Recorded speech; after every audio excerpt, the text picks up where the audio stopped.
같이 함께 볼 하나님의 말씀은 로마서 2장 말씀입니다. 로마서 2장 1절부터 11절 말씀입니다. 그러므로 남을 판단하는 사람아, 누구를 막론하고 내가 핑계하지 못할 것은 남을 판단하는 것으로 내가 너를 정죄함이니 판단하는 내가 같은 일을 행함이니라.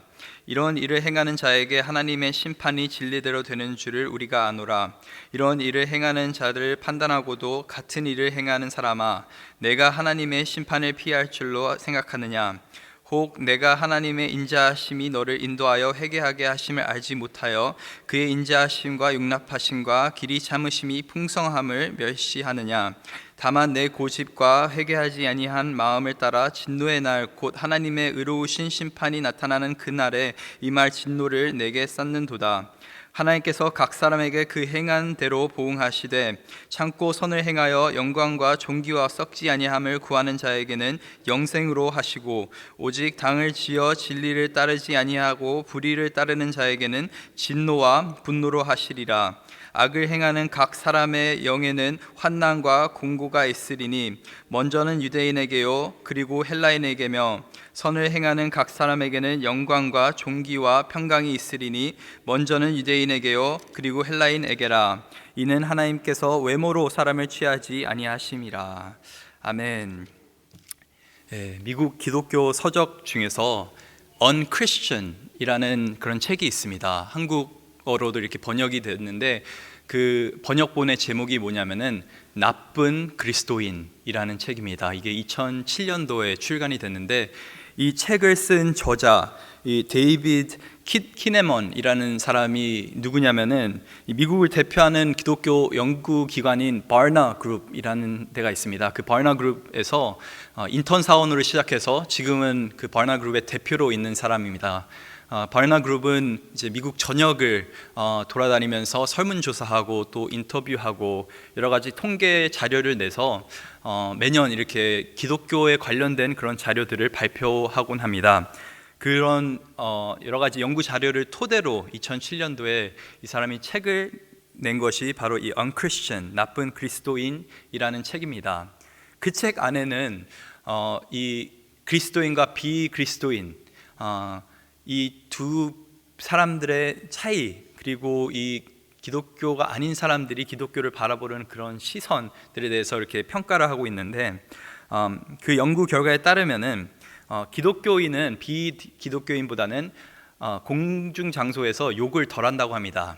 사적으로 욕을 얼마나 덜 하는지는 모르겠는데 적어도 공공 장소에서 사람들 앞에서는 욕을 덜 한다고 합니다. 그리고 이 기독교인은 비기독교인보다는 그래도 기부를 잘 한다고 합니다. 그리고 복권도 덜 사고 또 재밌는 것은 재활용을 좀 덜 한다고 합니다. 이 기독교인들은 비기독교인보다 모든 것이 다 썩어 없어질 거라는 걸 알기 때문에 그런지는 모르겠지만은 재활용을 좀 덜 한다고 합니다. 근데 다른 부분에 있어서는 이 사람 책에 발표하는 것이 그렇게 큰 차이가 없다. 기독교인과 비기독교인의 삶이 그렇게 큰 차이가 없다고 말을 합니다. 기독교인이나 비기독교인이나 동일한 어떤 퍼센티지가 이 음란물, 포르노에 사로잡혀 산다고 합니다. 또 술의 문제, 마약의 문제, 또 여러 가지 상황을 모면하기 위해 거짓말하는 것, 이런 여러 가지 것들을 비교해 봤을 때 이 기독교인이나 비기독교인이나 그렇게 차이가 없다고 그 책에서 이제 결론을 내리면서 말하는 것이 결국에 사람들이 그리스도인들을 비난하는 그 이유는 바로 삶 가운데 큰 차이가 없기 때문에 그렇다라는 그런 어떠한 결론을 맺는 그러한 책입니다. 그런 결론이 오늘 본문 가운데서도 내려져 있습니다.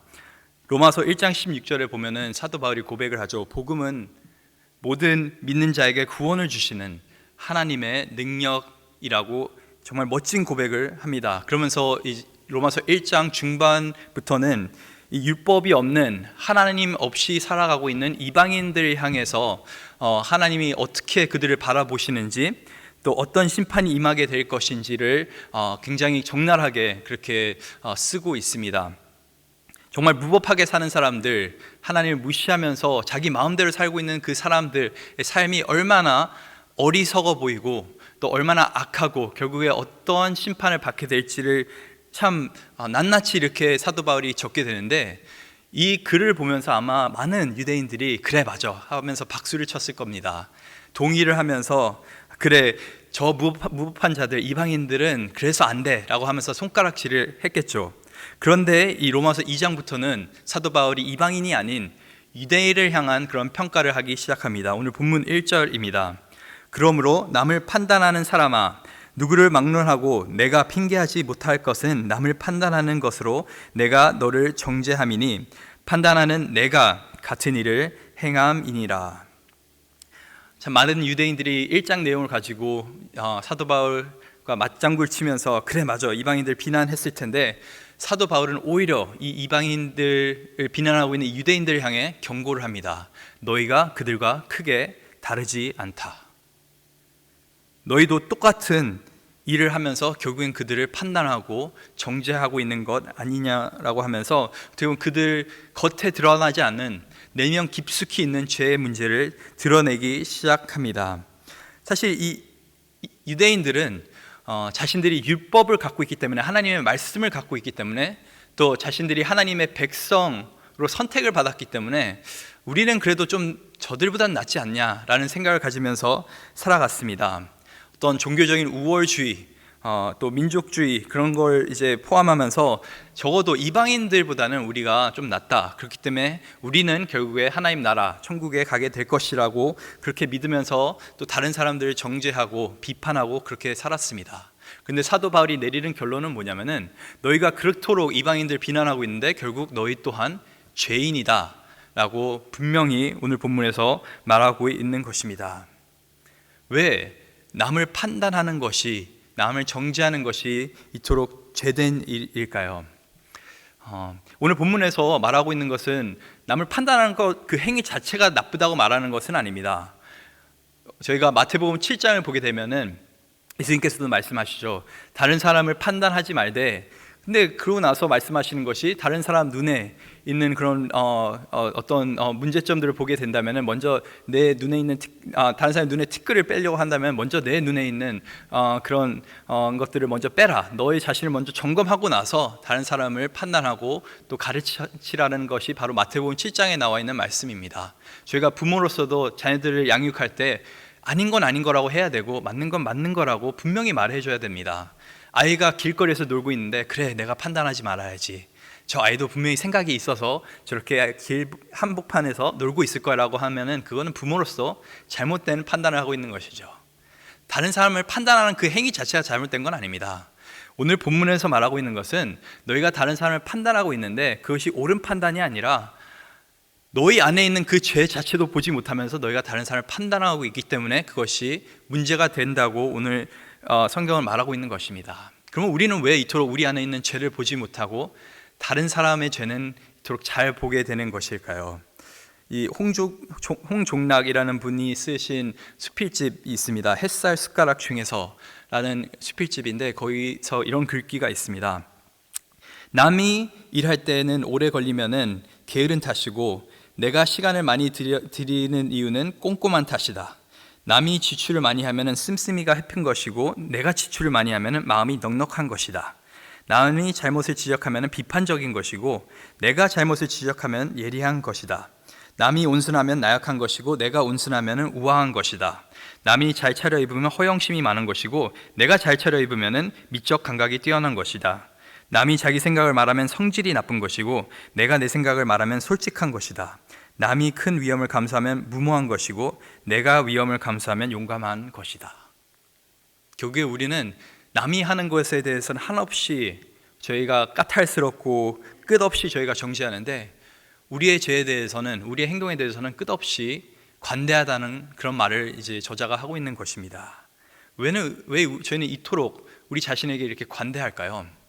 그 이유는 우리 안에 나 중심적으로 살고 싶어하는 그 죄가 있기 때문에 그렇습니다. 다른 사람을 내 밑에 깔아야지 내가 높아지기 때문에 그렇습니다.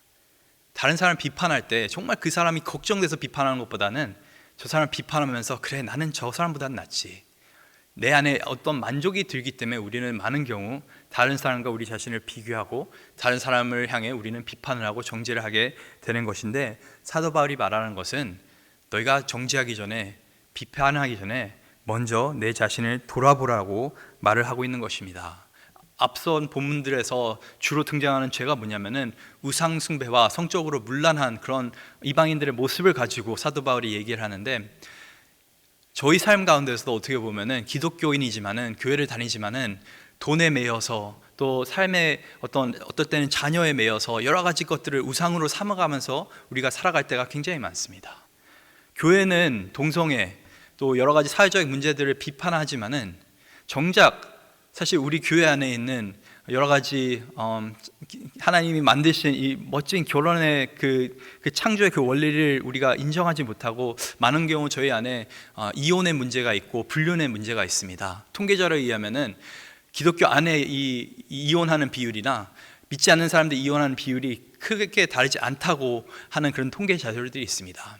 교회 뭐냐면은 우리가 당연히 사회 가운데서 악한 것들이 있고 잘못된 것들이 있다면 당연히 그것을 목소리 내서 말을 해야 되죠. 그에 대해서 정당하게 저희가 또 요구할 것은 요구하고 바꿀 것은 바꿔야죠. 하지만 그러기에 앞서서 우리가 항상 해야 되는 것은 교회가 먼저 우리 자신을 점검해야 된다는 것입니다. 크리스찬으로서 우리는 계속적으로 우리 자신을 점검해야 된다는 것입니다. 우리가 목소리를 내고 싶다고 한다면은 먼저 우리 안에 그 거룩한 능력이 있어야 되는 줄 믿습니다. 그래서 오늘 본문에서 말하고 있는 이 유대인을 향하고 있는 이 말이 결코 남을 향한 말이 아니라 우리를 향한 말이라는 것을 우리가 깨달아야 하는 줄 믿습니다. 오늘 본문 3절에 이렇게 나와 있습니다. 이런 일을 행하는 자는 판단하고도 같은 일을 행하는 사람아, 내가 하나님의 심판을 피할 줄 생각하느냐. 이 유대인들은 자신들이 선택받은 백성이기 때문에 하나님의 심판을 피할 수 있을 거라고 그렇게 믿었습니다. 물론 군데군데 하나님께서 훈계하시고 또 하나님께서 일깨워 주시고 그런 것들이 있을 수 있지만은, 내 구원에 있어서는, 내가 나중에 하나님 나라에 들어가는 것에 있어서는 나는 어느 정도 할례를 받았기 때문에, 또 율법이 있기 때문에, 또 나는 선택받은 백성이기 때문에 나는 안전하다라는 생각을 하면서 살았던 사람들입니다. 그런데 오늘 본문 4절에 사도 바울이 이렇게 얘기합니다. 혹 내가 하나님의 인자하심이 너를 인도하여 회개하게 하심을 알지 못하여 그의 인자하심과 용납하심과 길이 참으심이 풍성함을 멸시하느냐. 사도 바울이 말하고 있는 것은 이것입니다. 너희가 율법이 있다고, 또 율법을 잘 안다고 구원을 받는 것은 아니다. 이 로마서를 묵상하면서 저희가 깨닫게 될 것이, 율법은 우리를 구원에 이르게 하는 것이 아니라 우리의 죄를 드러내는 것이 바로 율법입니다. 구원에 이르게 하는데 도움을 주는 역할을 하죠. 우리의 문제점들, 우리의 잘못된 부분들, 거룩하지 못한 것들을 드러내는 것이 바로 율법입니다. 어떻게 보면 거울과 같은 것인데, 이 유대인들은 이 거울을 지니고 있다고 해서, 율법을 지니고 있다고 해서 우리가 구원을 받을 거라고 생각을 했던 것입니다. 그런데 사도 바울이 말하고 있는 것은, 율법이 너에게 주어진 것은 너희 자신 안에 있는 죄를 보고 결국에 너희가 회개에 이르게 하기 위해서 율법이 너희 가운데 주어진 것인데, 하나님의 인자하심과 인내하심과 용납하심만 믿고 너희가 이렇게 무법하게 살고 있구나 라고 평가를 내리고 있는 것입니다. 이게 참 우습게 들릴 수 있지만은 교회 안에서도 사실 이렇게 믿으면서 신앙생활 하시는 분들이 굉장히 많습니다. 그래도 내가 교회를 다니기 때문에, 11조를 하고 있기 때문에, 또 기도의 자리에 나오고 있기 때문에, 또 어느 정도 좀 삶 가운데 무너져 있어도 내가 무법하게 살아도 결국엔 하나님께서 용서하시는 분이시고 사랑하시는 분이시고 인자한 분이시니까 이해해 주시겠지, 내 좀 모자란 부분들 하나님께서 용서해 주시겠지 하면서 어떻게 보면 이 하나님이 주신 은혜 때문에 더 죄를 범하는 경우가 있는데, 오늘 본문에서 분명히 말하고 있는 것은 하나님은 우리를 사랑하십니다. 인자하신 분이시고 철저하게 우리를 용서하길 원하시는 분이신데, 그 용서는 철저하게 회개를 통해서만 이루어지는 것입니다. 우리가 회개도 하지 않았는데 하나님께서 용서해 주시는 건 아니시죠. 물론 그리스도 안에서 우리가 정죄함이 없습니다. 그리스도 안에서 우리가 구원 가운데 하나님의 예수 그리스도의 의로움 때문에 우리가 구원을 얻게 되는데, 그렇다고 해서 우리가 회개를 하지 말아야 되냐? 그건 아니죠. 회개라는 것은 우리 삶 가운데 한 번 하는 것이 아니라 매일 삶 가운데 우리 자신을 돌아보면서 하나님 앞에 나아가는 것이 바로 회개인 줄 믿습니다. 이 회개는 삶의 방식입니다. 왜 이런 회개의 삶을 살아야 되냐면은, 이 회개의 삶을 살아야지 우리 안에 거룩의 능력이 나타나게 되는 것이고, 거룩한 능력이 있어야지 우리가 삶 가운데 올바르게 다른 사람들을 지적할 수 있고 가르칠 수 있고 인도할 수 있는 것입니다. 항상 기억해야 되는 것이, 다른 사람을 정죄하기 전에, 판단하기 전에 우리 자신을 돌아봐야 된다는 것입니다. 하나님의 심판에는 예외가 없습니다. 차별이 없습니다. 유대인이든 비유대인이든 오늘 본문 말씀에서 나타나는 것이 하나님의 공의로움 앞에서는 다 죄인이라는 것입니다. 하나님의 의로움 앞에서는 다 미치지 못한다는 것입니다. 오늘 본문 5절을 보면은 다만 내 고집과 회개하지 아니한 마음을 따라 진노의 날, 곧 하나님의 의로우신 심판이 나타나는 그 날에 임할 진노를 내게 쌓는도다. 그러면서 하나님께서 각 사람에게 그 행한 대로 보응하시되 선을 행하는 사람에게는 하나님께서 영생을 주시고 또 그렇지 않는 불의를 행하는 자에게는 진노와 분노를 주시겠다. 결국은 하나님은 외모로 사람을 취하지 아니하고 모든 사람, 유대인이나 비유대인이나 동일하게 심판하신다는 것입니다. 근데 여기서 이제 저희가 복된 소식이 있는 건 뭐냐면은, 그 말은 모든 사람을 하나님께서 동일하게 심판하신다는 그 말은 결국 모든 사람이 죄인이라는 말이고, 모든 사람이 죄인이라는 말 속에 이 희망의 메시지는 뭐냐면은 모든 사람에게 하나님께서는 이 복음의 메시지를 주신다는 것입니다. 이 로마서 1장 16절에 사도 바울이 복음은 모든 사람에게 구원을 베푸는 하나님의 능력이라고 말하는 것은 모든 사람이 복음을 필요로 한다는 것이고, 모든 사람에게 하나님께서는 이 복음을 주신다는 것입니다. 허락하신다는 것입니다. 이것을 취하는 것이 우리의 역할인데, 그래서 오늘 본문에서 저희가 기억하면서 묵상하면서 기억해야 되는 것은, 우리가 교회 생활을 하고 있기 때문에 또 신앙생활을 하고 있기 때문에 안전한 것이 아니라 정말 하나님의 은혜 때문에 오히려 우리의 마음을 더 살피고 더 돌아보고 오히려 매일 삶 가운데 복음의 필요성을 우리가 느끼면서 살아가야 된다는 것입니다. 이 정도 했으면 됐지, 이 정도 했으면 안전하지, 그 정도로 안주하는 것이 아니라 매일 삶 가운데 더욱더 하나님의 그 십자가의 그 은혜를 힘입어서 우리가 나가야 되는 줄 믿습니다. 은혜를 오해하면은 오히려 부당한 특권으로 저희가 생각하게 되는 경우가 있습니다. 은혜는 분명히 우리에게 하나님께서 주신 특권입니다. 근데 그 은혜를 통해서 하나님께서 우리 가운데 이루시고자 하는 건 뭐냐면은 변화된 삶, 거룩한 삶이라는 것을 잊으면 안 되는 것입니다. 저희가 가끔 뉴스를 볼 때 이 공직자가 지인에게 아니면 측근에게 특혜를 줄 때, 또 그런 뉴스를 볼 때 와, 어떻게 저 사람이 저럴 수 있지 하고 사람들이 막 욕을 합니다. 악성 댓글을 달기 시작하는 것이죠. 사회가 분노합니다. 특히 공직자가 불이하게 다른 사람에게 특혜 주고 혜택을 줄 때, 그런 것을 봤을 때 저희는 불의함을 느끼고 분노를 하는데, 재미있는 것은 많은 사람들이 이 죄의 문제에 있어서는 전혀 그렇게 느끼지 않는다는 것입니다. 하나님께서 불의한 자들에게 참 어떻게 보면은 회개할 수 있는 어떤 특권을 주셨는데, 회개하지 않는 자에게 하나님께서 은혜를 주시지 않는다?